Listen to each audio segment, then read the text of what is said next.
Zakat pada umumnya ini insya Allah nanti kami diberikan waktu kurang lebih 45 menit 15 menit berikutnya silakan untuk bertanya, dan jika ada hal-hal yang mau disampaikan kepada kami persilakan. Bapak Ibu rahimahumullah, ketika membahas tentang fikih di dalam persyarikatan Muhammadiyah, maka semuanya merujuk pada keputusan Majelis Tarjih dan Tajdid Pimpinan Pusat Muhammadiyah.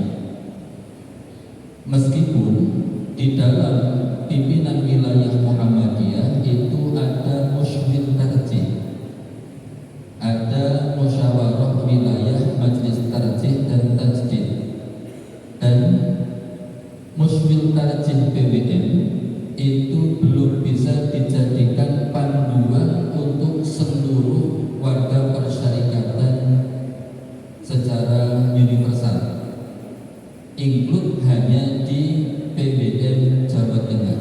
Maka jika itu disepakati akan dinaikkan pada pembahasan tanwir atau seminar sebelum Pramunas Tarjih, baru akan diputuskan.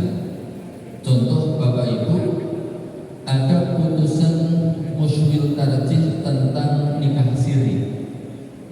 Ketika nikah siri dalam musyawir tarjih muncul hukum haram, musyawir tarjih Jawa Tengah itu muncul bahwa hukum nikah siri haram, gitu ya. Kemudian ketika naik ke Munas Tarjih, prinsipnya sama, haram, tapi dengan kalimat warga Muhammadiyah seharusnya dalam hal pernikahan mencatatkan kepada instansi terkait, baik kantor urusan agama maupun catatan sipil. Itu sebenarnya wajib itu, kan begitu. Kenapa demikian? Sebab ada beberapa warga persyarikatan yang masih melangsungkan pernikahan siri, atau pernikahan di bawah tanah, atau pernikahan yang tidak dicatatkan dalam catatan sipil atau kantor urusan agama. Nah, sehingga Bapak Ibu, karena kita ada di Sivitas Akademika, maka sedikit nanti agak kita runut dari awal sampai nanti munculnya hukum. Ngoten nggih? Ya. Yang pertama terkait dengan manhaj tarjih. Ketika berbicara tentang manhaj tarjih, berarti berbicara tentang cara atau metode dalam beristimbat yang digunakan oleh para ulama Muhammadiyah berdasarkan ilmu dan pengalaman dalam khasanah Islam. Maka ketika manhaj ini merupakan thariqah atau cara, thariqatul istimbat, salah satu cara dalam menetapkan suatu hukum menurut ulama-ulama Muhammadiyah sesuai dari semua background. Nah, kemudian tarjih sendiri merupakan salah satu cara yang dipakai dalam kaidah usul fikih. Kalau mengkaji tentang usul fikih ini yang MS3 atau yang dosen A3 itu mengenal tentang kaidah-kaidah di dalam usul fikih dalam menentukan hukum, mana dalil yang kuat untuk dijadikan pedoman. Nah, sehingga secara istilah manhaj tarjih itu suatu sistem yang memuat seperangkat wawasan, sumber ajaran, pendekatan dan prosedur-prosedur teknis yang menjadi pegangan dalam kegiatan ketarjihan.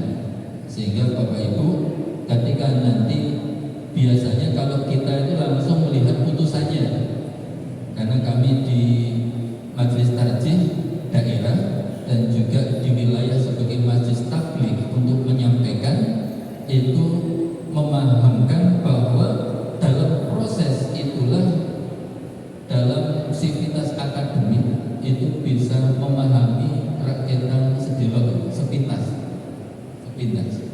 Maka nanti ada wawasan, ada sumber ajaran, ada pendekatan, ada metode. Nah, wawasan ini apa? Ini Bapak Ibu. Sehingga di dalam manhaj tarjih, wawasan yang pertama, paham agama menurut Muhammadiyah. Maksudnya apa? Paham agama menurut Muhammadiyah, agama yang dimaknai sesuai dengan keputusan ulama tarjih. Di dalam masa Idul Khamsah, putusan tarjih buku jilid 1, itu agama menjadi penting. Sebab kalau tidak mendefinisikan agama, nanti seolah-olah semua agama itu benar dan semua agama itu Islam. Maka di dalam putusan tarjih ad-dinul islami, agama Islam itu apapun yang datang pada Nabi Muhammad sallallahu alaihi wasallam. Kuncinya di Nabi Muhammad. Kalau ada nabi baru, berarti Muhammadiyah menyampaikan nasihat kalau bisa jangan mengatasnamakan Islam.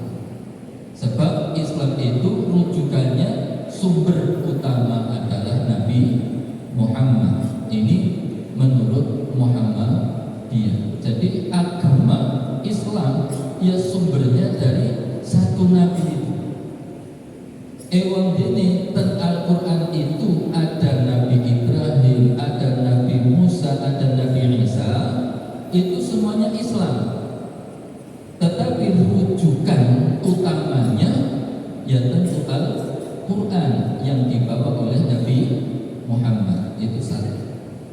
Kemudian wawasan tajdid Bapak Ibu, bahwa pembaharuan di dalam tarjih itu ada dua. Yang pertama bersifat purifikasi, pemurnian, ini dalam hal akidah dan hal ibadah. Yang kedua terkait dengan kemajuan zaman yang itu bersifat tentatif dan bersifat pada ranah muamalah. Nanti terkait dengan zakat, ini termasuk urusan ibadah atau muamalah Bapak Ibu. Kami sedikit bertanya, untuk zakat itu urusan ibadah atau urusan muamalah? Nggih Pak, Bapak-bapak dulu. Zakat itu ibadah atau muamalah? Nggih Pak. Ya? Zakat itu ibadah atau muamalah? Muamalah sebagian dari ibadah itu apa sebenarnya? Iya, harus jelas. Kita bisa membedakan mana ibadah, mana muamalah. Zakat itu ibadah atau muamalah? Ibu-ibu sekarang, ya Bu, ibadah atau muamalah? Ya,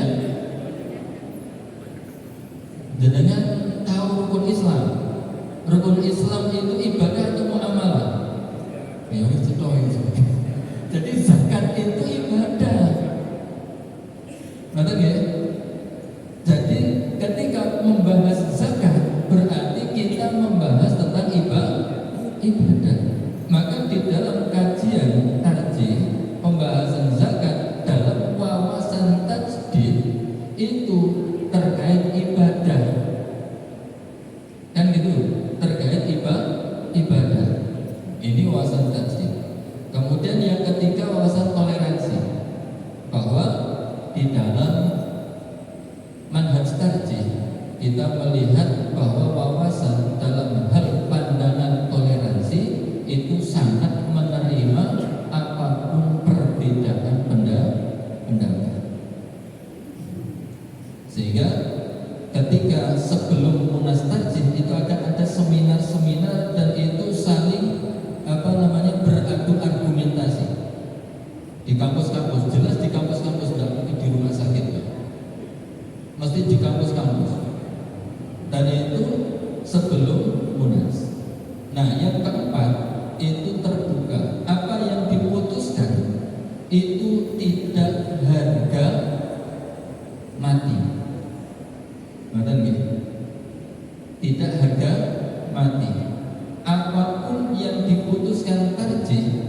jika ada pendapat salah satu atau beberapa ulama Muhammadiyah itu bisa untuk mengkoreksi. Ini keterbukaan dalam tarjih. Kemudian yang kelima, bahwa tidak berafiliasi pada madhab tertentu. Kemudian jenengan nonton medsos, beberapa kiai atau ustaz yang tidak berafiliasi pada madhab itu orang yang mungkar atau orang yang tidak sesuai dengan tuntunan. Kembali kepada tujuan. Kenapa tidak berafiliasi dengan madhab? Tarjih berpandangan Bapak Ibu, peradaban Islam itu terkotak-kotak karena madhab. Bahkan ulama dipenjara karena beda madhab, dibunuh karena beda madhab.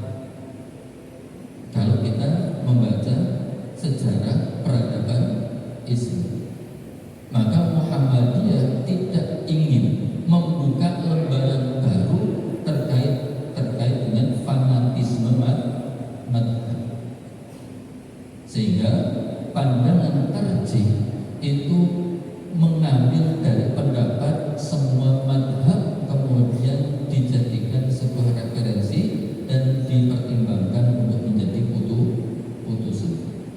Tentu rujukannya adalah Al-Quran dan Sunnah. Dan yang terakhir, ini putusan tahun 2024 tentang wasatiyah.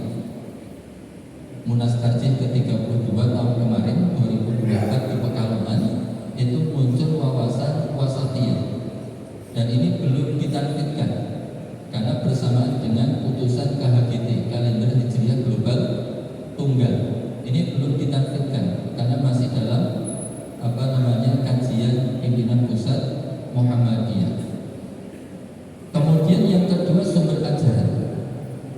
Dalam anggaran dasar Muhammadiyah bahwa sumber dalam pergerakan persyarikatan itu adalah Al-Quran dan Sunnah. Kemudian dalam putusan tarjih di Jakarta bab 2 angka 1 menegaskan sumber ajaran Islam adalah Al-Quran dan As-Sunnah al-maqbulah. Artinya apa? Hadis yang bisa diterima dengan argumentasi yang ada. Nah, pendekatan tarjih dengan bayani, burhani dan irfani ini mungkin pernah dijelaskan, nggak perlu saya sampaikan, nanti terlalu panjang. Kemudian metode muncul berawal dari asumsi, kemudian ragam pendapat, kemudian dilihat kaidah hadisnya, kemudian dilihat kaidah perubahan hukumnya, sehingga mencakup pada semua aspek ranah istinbat hukum. Kemudian produk tarjih ini yang perlu bisa kita membedakan Bapak Ibu. Yang pertama, putusan tarjih. Putusan tarjih itu adalah keputusan yang dimusyawarahkan oleh ulama tarjih tingkat nasional. Ini putusan. Nah, kalau putusan itu bersifat mengikat warga persyarikatan. Kemudian di bawahnya itu ada fatwa. Kalau panjenengan langganan majalah Suara Muhammadiyah, di sini diwajibkan apa? Majalah Suara Muhammadiyah. Kalau saya pribadi mewajibkan untuk diri saya pribadi. Ketika kerja di amal usaha, ketika awal jadi kepala MI Muhammadiyah, maka di situ saya mewajibkan untuk berlangganan majalah Suara Muhammadiyah. Di situ ada kolom tanya jawab agama, dan di situ adalah fatwa. Karena apa? Fatwa itu hasil respons atas berbagai pertanyaan keagamaan yang diajukan oleh majelis tarjih, dan itu setiap pekan dibahas setiap hari Selasa malam Rabu di kantor PP. Nanti kalau LSIK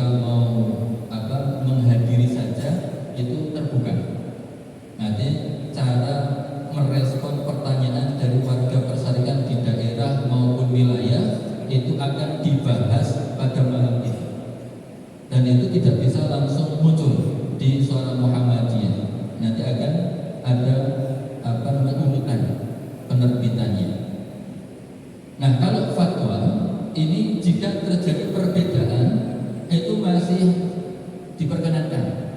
Kalau fatwa kemudian muncul fatwa-fatwa itu dibukukan menjadi 9 jilid dengan judul Tanya Jawab Agama jilid 1 sampai jilid 9. Nah, yang paling bawah itu adalah wacana. Wacana ini masih berkembang gagasan. Mungkin Unimus juga pernah dijamin sama Majelis Taklim Wilayah tentang apa ya Pak kemarin nanti? Ya? Ada. Jadi Unimus diajak rembuk, Romani juga diajak rembuk terkait dengan kontrasepsi. Ini kontrasepsi di dalam Islam dan juga terkait infertilitas. Itu kemarin ada FGD-nya. Jadi itu masih wacana-wacana. Sehingga pertanyaan yang di bawah itu harus bisa dikonsolidasikan secara sesama sivitas akademika maupun sivitas hospitalia di Persyarikatan Muhammadiyah. Baik Bapak Ibu, ini saya tinggal karena terkait dengan Bayani Burhani dan Irfani. Kita masuk pada perspektif fikih zakat. Ini susunannya Bapak Ibu. Dalam pembahasan tentang fikih, tarjih membagi 3 tahapan.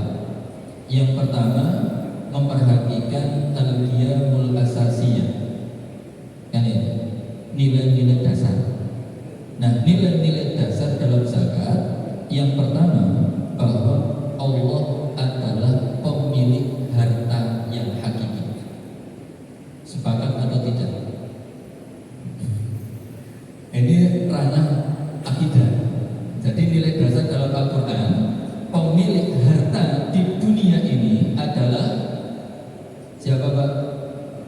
Allah. Itu satu. Nilai yang kedua, Allah yang memiliki harta mendelegasikan pada kita sebagai manusia. Berarti kita dititipi harta oleh sang pemilik, yaitu Allah Subhanahu wa ta'ala. Dalilnya ada. Kemudian yang ketiga, kita manusia adalah pemilik nisbi dari harta yang kita terima. Berarti bukan pemilik mutlak. Betul ya? Jadi harta yang kita terima itu bukan pemilik mutlak. Kita itu bukan pemilik mutlak, pemilik nisbi. Kemudian yang keempat, nilai-nilai dasarnya adalah keadilan. Nah, disinilah harta itu oleh Allah Subhanahu wa ta'ala dalam Al-Quran difungsikan untuk membelanjakan sebagian dalam rangka keadilan. Dan yang kelima adalah persaudaraan ukhuwah. Banyak urusan harta itu terputus persaudaraan. Nah, zakat itu memiliki potensi untuk merekatkan tali persaudaraan. Maka harta itu hak yang terdekat yang kita belanjakan itu kemana Bapak dalam Al-Quran? Orang tua. Dan itu yang kedua, dzawil qurba, saudara terdekat. Nah itu saudara terdekat dan seterusnya. Ini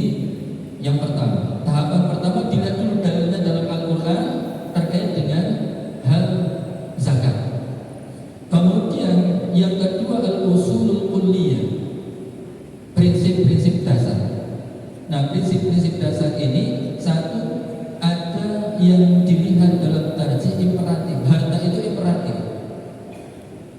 Harta itu berkembang. An-nama. Nah, yang kedua, bahwa keadilan distribusi dari harta itu atau perkembangan harta itu harus memang adil. Maka kenapa Muhammadiyah memandang bank syariah itu tidak besar satu, yang lain rendah, tapi ada keadilan di sini. Perolehan zakat itu pun distribusinya harus adil, kan itu. Nah, yang ketiga, kelenturan tafsir di dalam Al-Quran. Nah, tentu disinilah banyak perdebatan tentang pemahaman tafsir Al-Quran. Kemudian yang keempat, pemberdayaan. Nah, ini nanti yang di kita bahas nanti, salah satunya di situ pemberdayaan dari zakat itu seperti apa. Dan yang kelima adalah kepastian hukum. Kepastian hukumnya itu zakat dalam posisi apa, barulah al-ahkamul furu'iyah itu terkait dengan panduan ibadah zakatnya. Jadi tahapannya seperti itu Bapak Ibu. Tahapannya mulai dari melihat al-qiyamul asasiyah, kemudian melihat al-usulul kulliyah, barulah muncul al-ahkamul furu'iyah. Nah, kita masuk pada panduan. Ya. Pertanyaan, apa bedanya zakat, infak, sedekah dan wakaf? Nah, kita harus, tadi pertanyaan saya di awal, kalau zakat itu ibadah, maka mau tidak mau harus kita yakini itu sebagai venue beribadah kita kepada Allah Subhanahu wa Ta'ala. Jangan dianggap muamalah. Nah, itu jangan dianggap muamalah. Maka zakat itu ibadah, ya kita lihat panduannya apa. Maka kalau ibadah dalam kaidah usul itu muncul al-aslu fil ibadati haram. Pada dasarnya urusan ibadah itu tidak boleh dilakukan illa ma dallat dalil ala ibahatiha, kecuali ada petunjuk, ada dalil untuk melaksanakan. Kan itu. Nah, itulah yang kemudian bisa kita lihat. Zakat dari tujuannya dalam Al-Quran itu sebagai donasi sosial, baik zakat mal maupun zakat fitrah. Yang kedua, dari aspek hukumnya wajib. Adapun sedekah, infak, wakaf itu semuanya sunnah. Ini benar, ada yang sepakat atau tidak kalau zakat itu wajib? Ada yang tidak sepakat? Ya, jadi zakat hukumnya wajib, jumhur ulama. Nanti tarjih pun pendapatnya wajib. Kemudian dari sumber alokasi, pokok zakat dan benefitnya, sedekah pokok zakat dan benefitnya, infak pokok zakat dan benefitnya, wakaf hanya benefitnya atau manfaatnya saja. Kalau zakat, infak, sedekah boleh di nol rupiahkan. Ingat ya? Jadi kalau zakat saldo lazismu itu boleh dinolkan. Tapi kalau wakaf pokoknya tidak boleh, tetap hanya manfaat dari wakaf itu yang ditasarrufkan. Baik, maka disinilah zakat, infak, sedekah dalam Al-Quran Al-Baqarah ayat 43 atau 103, kemudian Undang-Undang Nomor 23 Tahun 2011 tentang pengelolaan zakat, dan wakaf pada Undang-Undang Nomor 41 Tahun 2004 tentang wakaf. Ya, Bapak Ibu,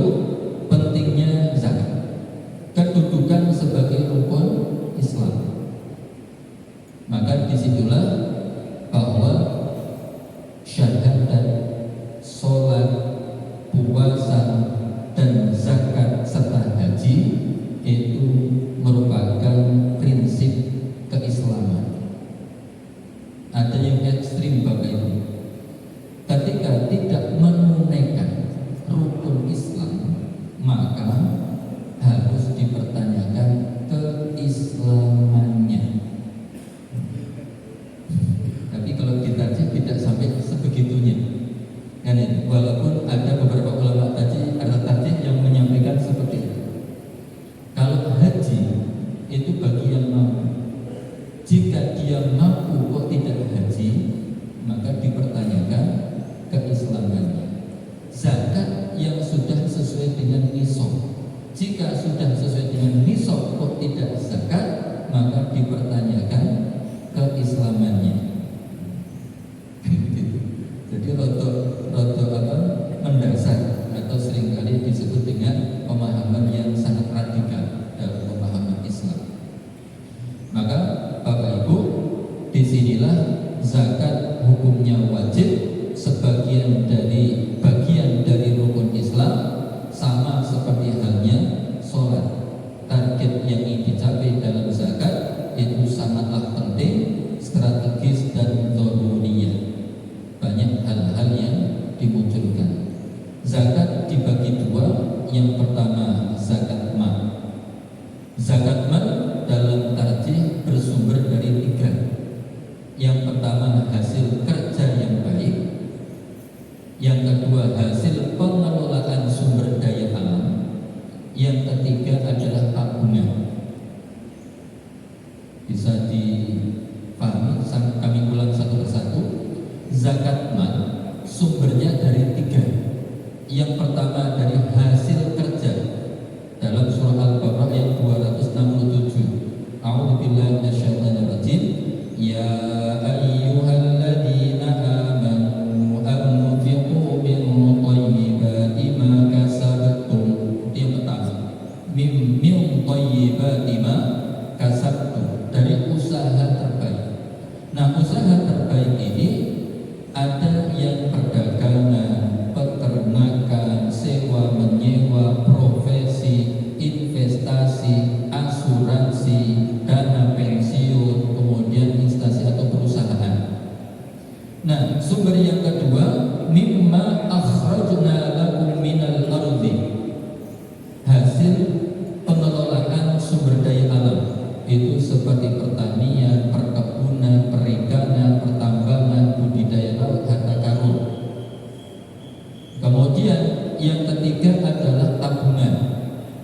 Antam, emas, perak, uang, tanah, benda-benda lain, saham, suku, royalti, hak atas kekayaan intelektual, itu masuk pada tabungan. Dalilnya surah Al-Baqarah ayat 219 dan At-Taubah 34. Kemudian tabel hitungannya ini Bapak Ibu. Ini nanti saya share saja ya. Kami share untuk zakat mal, kemudian khusus yang profesi senilai 85 gram emas, haul 1 tahun, kadar zakat 2,5%. Ini dalam putusan tarjih. Baik, asnafnya, kemudian zakat profesi. Kita masuk pada inti. Insyaallah 15 menit selesai terkait dengan inti. Yang pertama, bahwa profesi atau pekerjaan seseorang itu senantiasa berkembang mengikuti perkembangan zaman. Banyak profesi yang pada zaman Nabi tidak ditemukan di era sekarang, kan ya? Sehingga profesi yang baru itu belum dibahas pada ulama terdahulu, maka harus dibahas saat ini. Ada profesi yang pekerjaannya mandiri, kan itu mandiri, dokter praktek sendiri, bidan, kemudian tidak mengikut pada instansi atau perusahaan. Nah, ada profesi karena pegawai seperti kita ini pegawai instansi persyarikatan, maka kita profesinya adalah pekerja. Kalau kita cinta, pekerjaan itu adalah swasta karena ada di perusahaan atau instansi swasta, berarti masuk. Yang kedua, profesi itu memiliki penghasilan. Setiap kita ada penghasilan atau gaji, dan gaji kita itu adalah pendapatan. Nah, ketika pendapatan sudah kita terima, maka pendapatan itulah yang menjadi objek zakat. Jadi di atas tadi, pendapatan yang kita terima adalah titipan dari Allah untuk kita, bukan milik kita, yang kerja kita, tapi yang punya Allah. Itulah ranah keimanan. Maka bagi seorang mukmin itu menyadari bahwa setiap pendapatan kita itu adalah rezeki yang Allah berikan. Maka setiap pendapatan itu menjadi objek zakat. Dalilnya ini, surah At-Taubah 103, khudh min amwalihim shadaqatan tutahhiruhum wa tuzakkihim biha wa shalli 'alaihim inna shalataka sakanun lahum wallahu sami'un 'alim. Ini dalil yang pertama. Dalil yang kedua tadi ayat 267. Dalil yang ketiga surah Ad-Dariyat ayat 19, wa fi amwalihim haqqul lis-sa'ili wal mahrum. Dan di dalam harta mereka ada hak orang miskin yang meminta-minta, dan ada hak orang miskin yang tidak mendapatkan bagian karena tidak minta-minta. Nah, ini tugas lazim nanti. Jadi ada yang tidak mampu tapi tidak mau melaporkan, maka tetangganya yang membantu untuk menyampaikan ke Lazis Muhammadiyah. Baik, pendapat ulama, mohon maaf ini kecil-kecil. Yang pertama, berdasarkan dalil di atas bahwa ulama menetapkan hukum zakat itu wajib, termasuk zakat profesi. Kenapa? Dari segi argumentasi bahwa penghasilan dari profesi itu terdapat illah yang menyebabkan kewajiban zakat. Nah, sehingga hukum itu ada illatnya atau tidak. Ketika objeknya ada, maka muncul hukum. Al-hukmu yaduru ma'a illatihi wujudan wa adam.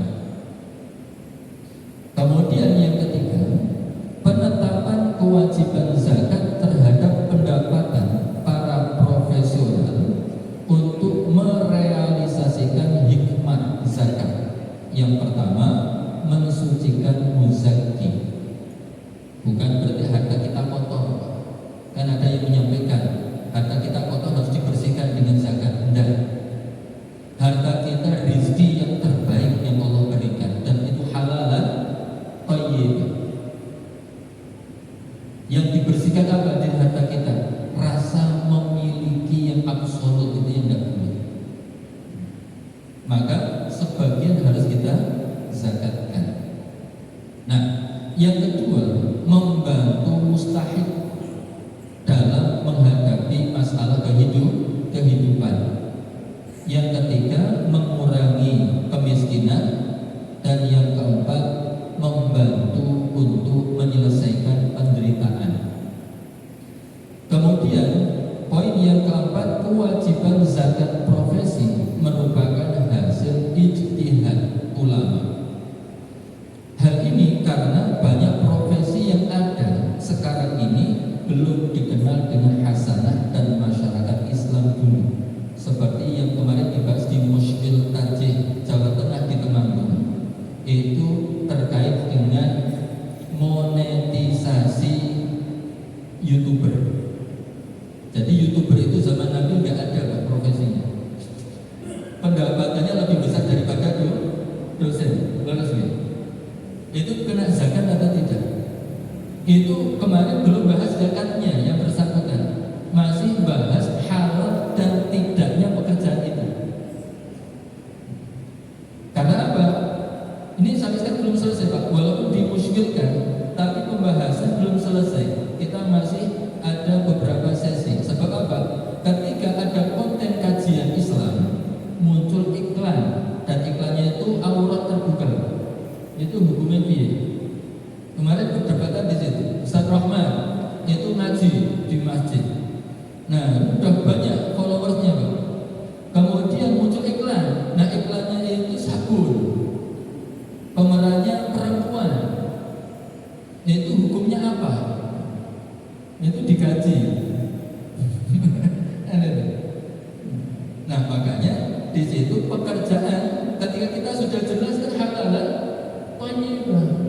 Tapi ketika masih ada pembahasan, nah itu tugasnya ulama tarjih nanti yang bahas itu. Nah, kemudian ketentuan zakat profesi itu kayak itu. Yang pertama, bahwa objek zakat atau pendapatan yang menjadi hitungan itu murni al-milkut, kepemilikan sempurna. Jadi kita sendiri yang menerima. Kalau di sini ya gaji yang kita terima dalam 1 bulan. Gaji yang kalau di sini pakai struk atau sudah pakai digital? Sudah. Pakai digital ya sudah. Dan tidak pakai kertas lagi. Nah, tinggal dilihat gajinya berapa. Itu yang namanya hak panjenengan setelah bekerja. Itu disebut al-milkut, kepemilikan penuh.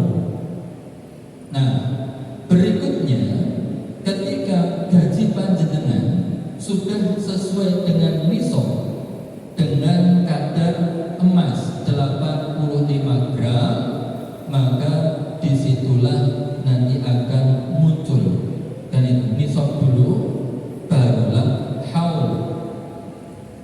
Dan itu ya, maka kadar zakat yang wajib dikeluarkan itu 2,5%. Nah, dikeluarkannya itu ada 2 cara. Nah, ini yang sering ditanyakan kepada kami. Jadi zakat profesi itu apakah yang dihitung pendapatan kotornya atau pendapatan bersihnya? Kalau pendapatan kotornya berarti pendapatan keseluruhan berapa, langsung dipotong 2,5%. Kalau yang dipilih adalah pendapatan bersih, total pendapatan berapa, nanti ada potongan JKN, ada potongan dana pensiun, ada potongan yang lain. Sebelum potongan pajak itu bersih, maka dihitung zakatnya. Setelah zakat dihitung, maka kemudian akuntansi itu potong pajak. Jangan pajak dulu baru zakat. Karena undang-undang yang terbaru bahwa zakat bisa mengurangi pajak asal dibuktikan dengan kwitansi lembaga amil zakat. Jadi tidak usah khawatir terkait dengan pajak. Jadi pajak itu dihitung setelah zakat, sehingga bisa meringankan pajak. Nah, Bapak Ibu, cara menghitung zakat profesi boleh harian, boleh bulanan. Kenapa harian? Beberapa profesi pendapatannya harian. Kayak dokter praktek itu kan harian. Betul gitu. Dokter praktek itu kan kalau di klinik pribadi kan pendapatannya harian. Nah, sehari dapat berapa, kemudian biaya operasionalnya berapa, dia jasanya berapa, keuntungannya berapa, itu yang masuk zakat. Ustaz Rahman mubalik, siang ngisi di masjid ini, sore di masjid ini, malam di masjid ini, itu pendapatan harian di luar kampus. Dan itu termasuk saya, maksudnya begitu, Ustaz Riono, Ustaz Rizal, itu pendapatan harian.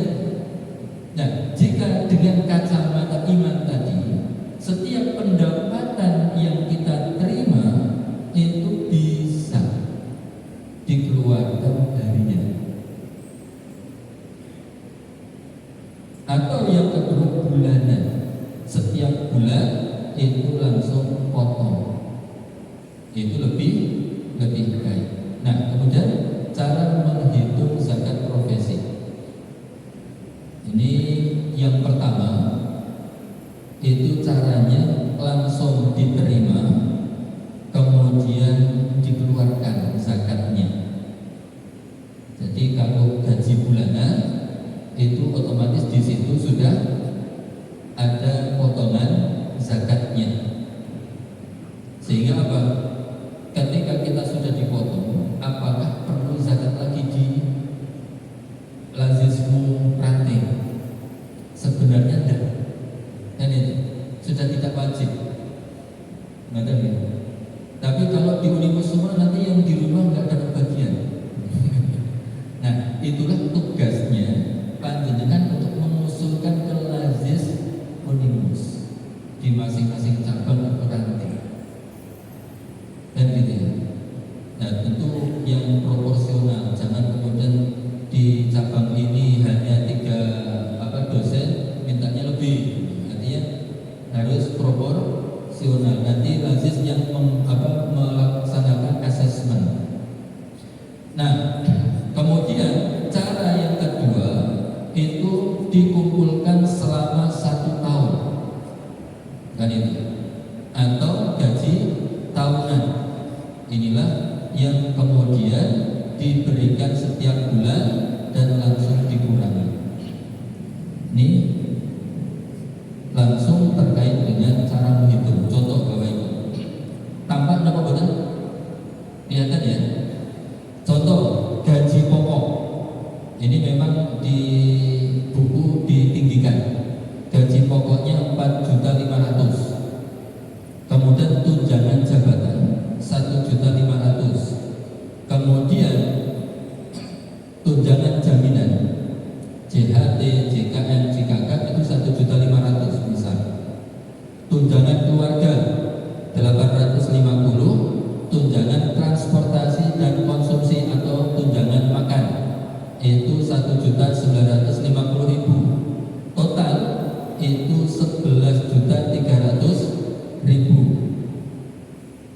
Kemudian penerimaan setahun berarti 11.300.000 dikali 12, total 135.600.000, kan gitu ya. Kemudian dikurangi untuk kebutuhan asasiah, kebutuhan pokok panjenengan. Kalau ini hitungannya di Jogja rata-rata per orang itu 1.700.000, maka kebutuhan dengan istri dan anak dalam 1 tahun itu 61.365.888 rupiah.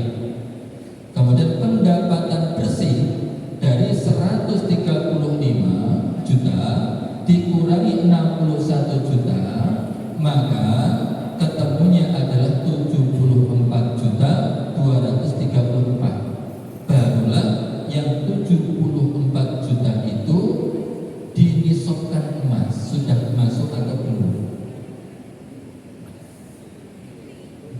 Kalau sudah masuk berarti wajib zakat. Pertanyaannya berikutnya, kalau belum masuk Ustaz bagaimana? Kalau belum masuk berarti tidak wajib zakat. Nah, terus bagaimana?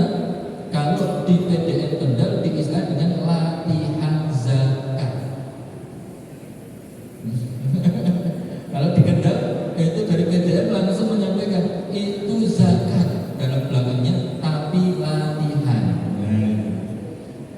biromani munculnya infak.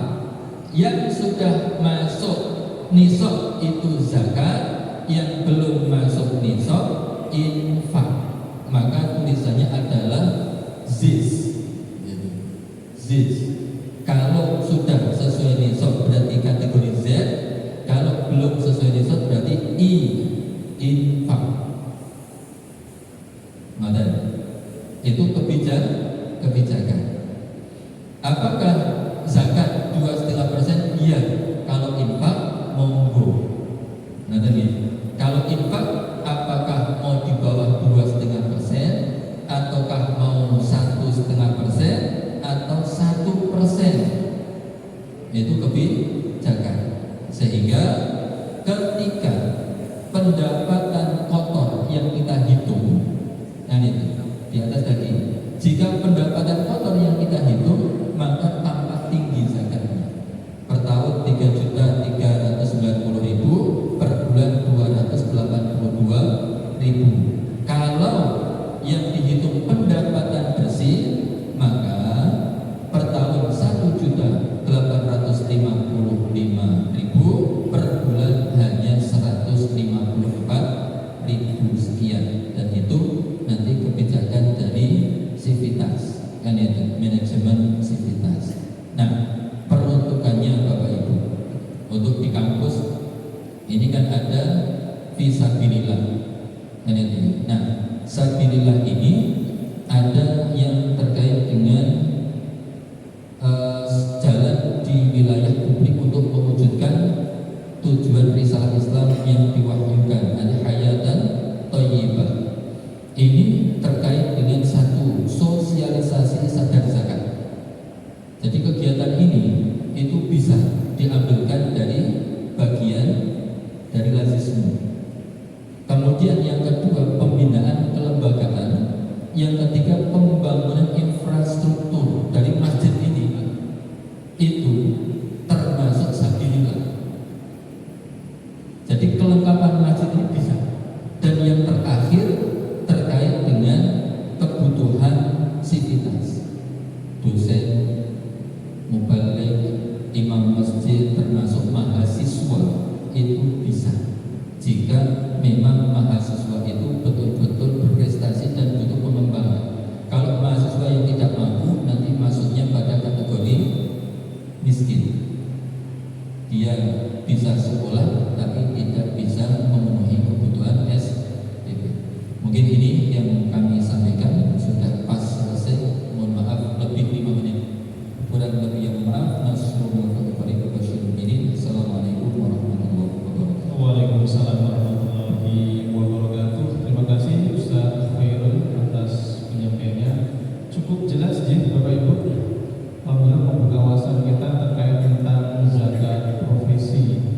Selanjutnya mungkin ada yang ingin bertanya Bapak Ibu.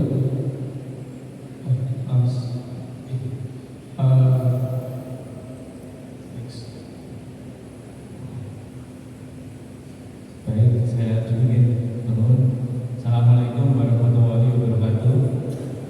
Para pimpinan, para rektor, dekan, lembaga dan seluruhnya yang hadir dalam kajian ini. Tadi saya lihat kalau ada yang absensi terus keluar itu nanti bagaimana?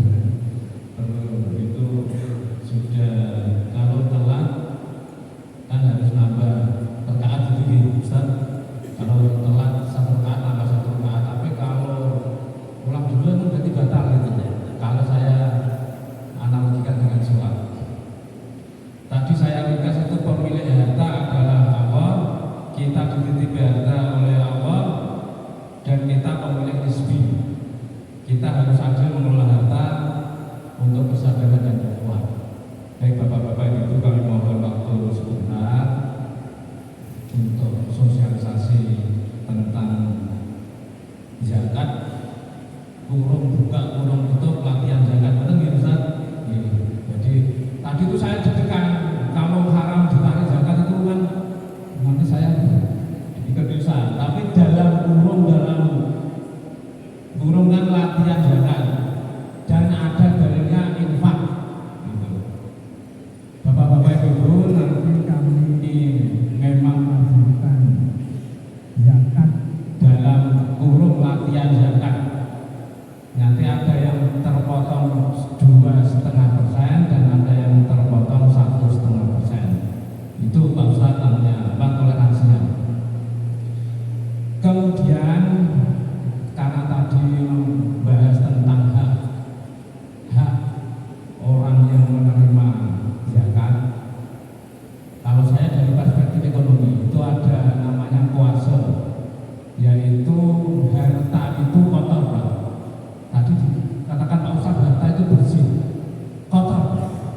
Ini karena tahu barat.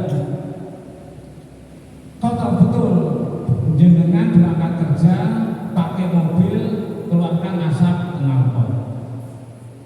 Yang punya rumah di atas, aduh, ada rumah yang di atas, pembangunan rumah di atas menyebabkan banjir di bawah. Kau tahu? Saya pernah survei di Wijen, pembangunan rumah yang dulunya alas karet itu dikatakan Pak, ini itu hutan karet sebagai pelindung lingkungan Semarang. Kalau ini dibangun perumahan nanti banjir loh Pak, betul, banjirnya semakin besar.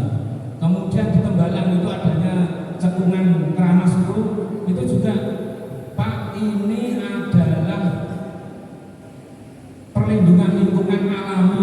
Ada danau besar di Keramas itu sekarang jadi perumahan. Yang punya perumahan itu berarti itu bisa saja menjadi penyebab banjir. Pak, itu kan salah developer membangun rumah di sana. Iya,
keringanan ke Unimus, tolong saya tidak bayar pajak.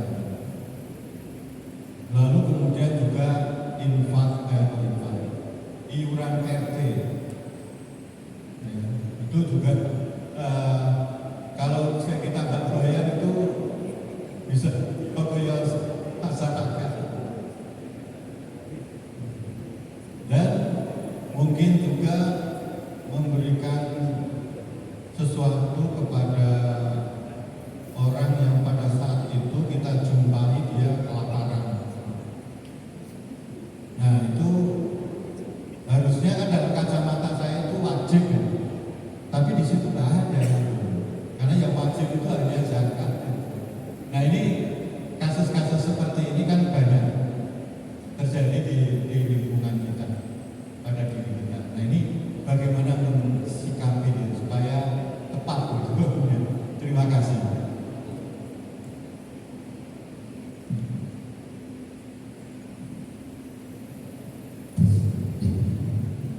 Matur nuwun Dr. Hadi dan Prof. Morokman.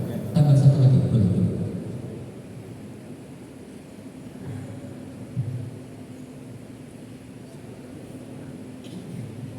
Jadi terima kasih Ustaz. Mohon pencerahan terkait dengan nisab. Tadi dikemukakan bahwa dasarnya zakat profesi itu karena mimma kasabtum. Apakah usaha pertanian itu bukan bagian dari mimma kasabtum? Pertanyaan yang pertama. Di lain padahal di situ ada nisab, penghitungan nisab yang berbeda antara penghasilan pertanian dengan profesi, dan itu kalau dikembangkan akan menimbulkan kesenjangan menurut saya Ustaz. Kita bisa bayangkan hasil pertanian yang 600 sekian kilo, 650 kilogram mungkin setiap kali panen itu sudah keluar zakat minimal 5%. Sementara petani-petani kita biasanya umumnya sih paling tidak ada 2 kali panen setiap tahunnya, dan tidak banyak juga petani kita itu yang petani besar. Petani-petani itu petani kecil. Penghasilan 600 sekian kilogram itu sudah 5%. Kita bisa konversi mungkin 600 sekian kilogram itu kalau dikonversi dengan penghasilan profesi mungkin tidak ada seberapanya. Itu mungkin mohon bisa diberikan pencerahan terkait ini. Terima kasih. Assalamualaikum.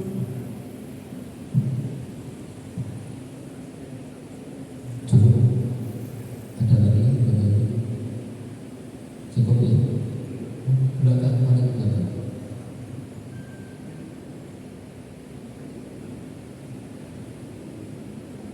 Bu, namanya ya? Bu. Itu Bu Margin.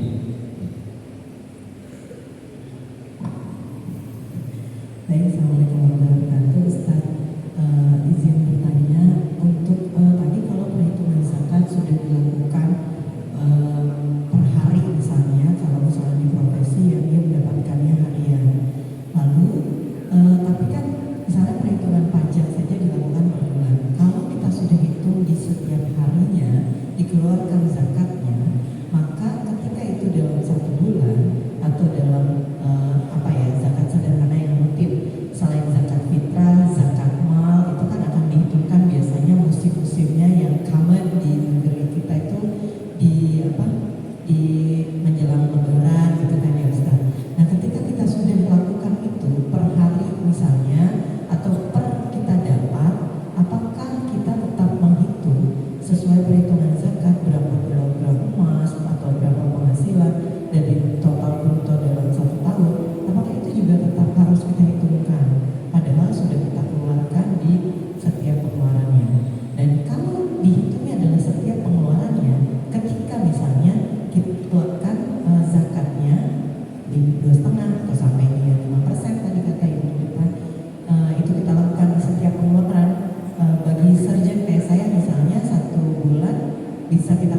sekian gitu.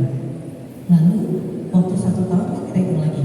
Nah ketika kita tidak terpenuhi, misal saya sakit atau pas kesempatan bertugas apa gitu ya, dan akhirnya sebulan itu tidak mendapatkan penghasilan yang sesuai dengan batas limit zakat, apa yang sebaiknya dilakukan? Atau apa sih ketika zakat itu adalah membersihkan harta kita, maka apa yang membuat kita yakin bahwa kita sudah mengeluarkannya sesuai tracknya lah. Jadi insya Allah sudah kita lakukan sesuai prosedur dan sesuai dengan syarat dan ketentuan tersebut. Dan pertanyaan kedua adalah bagaimana dengan harta tidak bergerak, dalam artian misalnya safety emas gitu atau yang lain-lain. Kalau kita sudah bayarkan di tahun itu misalnya tentang jumlah emas yang kita miliki, lalu tahun berikutnya masih jumlah yang sama nih Ustaz, kita tetap mengeluarkannya lagi dengan jumlah yang sama atau dia ikut dengan nilai yang berlaku pada tahun tersebut. Sekian, terima kasih. Assalamualaikum warahmatullahi wabarakatuh.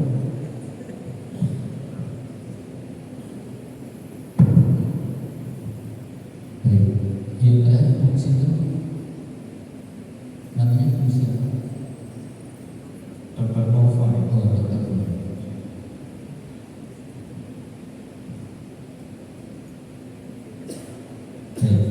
Untuk yang pertama, dokter Haji Widodo, yang pertama terkait dengan harta, itu nanti akan membedakan antara harta yang tadi disebut total untuk ekonomi, itu sebenarnya tidak bisa disinkronkan dengan harta yang terkait dengan min thayyibati ma kasabtum, sehingga pekerjaan yang terbaik ketika sesuai dengan syarat, sesuai dengan tuntunan Islam, itulah pendapatan yang bersih, dan itu jika akibat dari pekerjaan yang tidak baik, itu pun juga akan berimbas pada pendapatan. Jika kita pekerjaannya sesuai dengan tuntunan, maka pendapatan kita thayyib, bersih.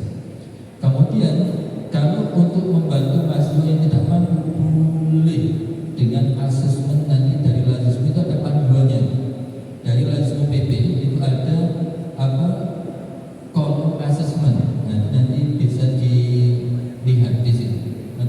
Jadi betul-betul sesuai dengan mustahiknya, tidak salah mustahik. Betul tadi di banyak tanya enggak apa-apa.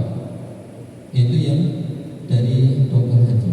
Kemudian dari Prof. Nur Rahman, kedudukan zakat wajib. Kemudian kedudukan pajak itu apa? Pajak itu wajib bagi penduduk atau warga negara. Jadi kalau di dalam Islam itu pajak itu tergantung pada kebijakan kekuasaan, sehingga kewajiban dalam Islam dan kewajiban sebagai warga negara itu hal yang berbeda. Dan ini berarti kewajiban kita sebagai hamba Allah tunaikan, kewajiban kita sebagai warga negara kita tunaikan. Nah, status dalam harta kita bagiannya apakah diinfak atau sedekah.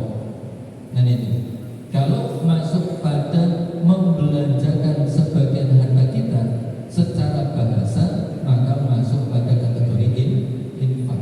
Sebab negara punya kebijakan, kita diberikan kewajiban pajak, kemudian kita sisihkan sebagian harta kita setelah potong zakat.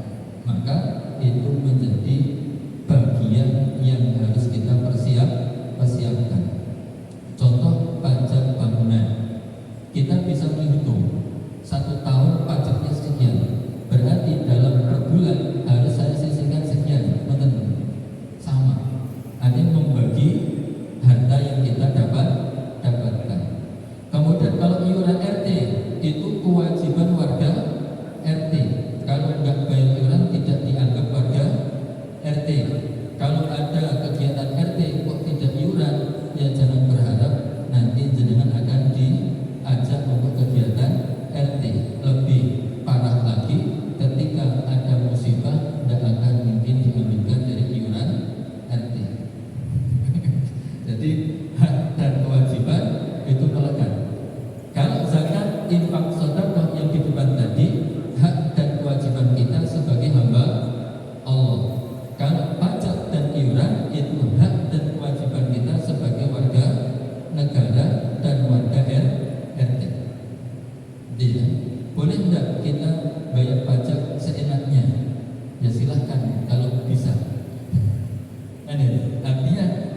negara punya aturan dan harus kita patuhi. Ngoten gitu. Jadi kedudukannya harus dipisah antara kedudukan hamba Allah dengan warga negara. Nah, kemudian Bu Madian terkait dengan keadilan nisab pertanian dan profesi. Nisab pertanian itu memang betul-betul oleh Allah dan Rasulnya itu kategori yang thayyibati ma kasabtu, dari pekerjaan yang baik. Nah, ada yang kalau pertanian kan diolah, beda dengan perkebunan. Kalau perkebunan itu ada yang diolah, ada yang tidak. Ngerti ya? Jadi kalau perkebunan itu bisa masuk pada mimma akhrajna lakum minal ardi. Kalau pertanian itu pilihannya dua, irigasi dan non irigasi. Yang irigasi itu 5%, yang non irigasi 10%. Nisabnya 657 kilogram dan atau 6 kintal setengah. Ya, mantan ya. Jadi keadilannya di mana? Tadi di dalam tarjih melihat pandangan. Ini muncul waktu itu Prof. Amin Rais melontarkan pengalaman pribadi. Saya mengisi seminar di Jepang, pulang bawa uang sekian. Itu dalam kurun waktu 1 pekan. Sedangkan saudara saya petani itu menunggu 4 bulan dapat sekian. Secara hukum Islam, profesi guru besar ngisi seminar nggak ada wajib zakat, kan gitu. Tapi pendapatannya 1 pekan melebihi sekian puluh kali lipat petani. Pertanyaan, adilkah kalau saya tidak zakat? Maka digodok dalam tarjih, asumsi itu menjadi wacana menjadi pembahasan, muncullah zakat profesi dengan mengambil sumber-sumber referensi para ulama kontemporer. Maka zakat profesi itu salah satu usaha untuk menumbuhkan keadilan bagi setiap pendapatan masing-masing bidang. Nah, adapun nisab profesi yang dipakai nisab pertanian ini baru Sragen. PDN Sragen sudah menggunakan nisab pertanian, tapi belum di tingkat wilayah. Jadi setiap guru yang gajinya kurang lebih 700.000, Bapak Ibu, itu wajib zakat. Ini yang Sragen. Jadi kan pasti bingung, saya tahu itu. Nah, itulah bagaimana perolehan Sragen itu begitu tinggi. Itu keputusan dari majelis tarjih di tingkat PDN. Maka yang terakhir, Dr. Nova, kalau sudah mengeluarkan zakat harian itu bagaimana? Silahkan, boleh lewat kelas atau lewat kotak tersendiri, Dok. Kalau saya itu di rumah ada kecelengelanjisme 2. Yang pertama infak, yang kedua zakat. Setiap ngisi pengajian itu kan, itu dimasukkan zakat dulu. Nanti ada anak IPM masuk ke rumah, ya infak. Nah, itulah bagian merelakan bahwa sebagian harta kita yang kita peroleh harian pun itu berharap ada kesadaran harta ini ada kewajiban yang harus kita keluarkan. Nah, kan itu Dr. Nova. Kemudian yang kedua, emas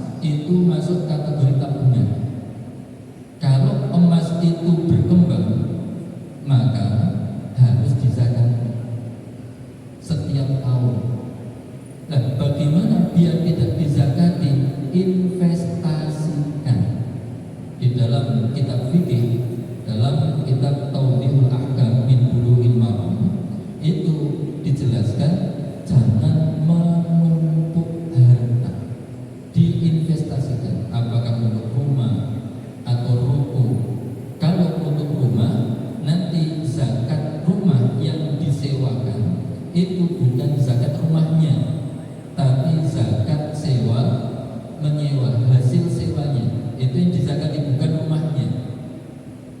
Kalau jenengan untuk beli ruko dan ruko itu nanti disewakan, maka zakat yang dikeluarkan adalah zakat pendapatan dari sewa ruko. Kalau dikumpulkan di deposito, bagaimana?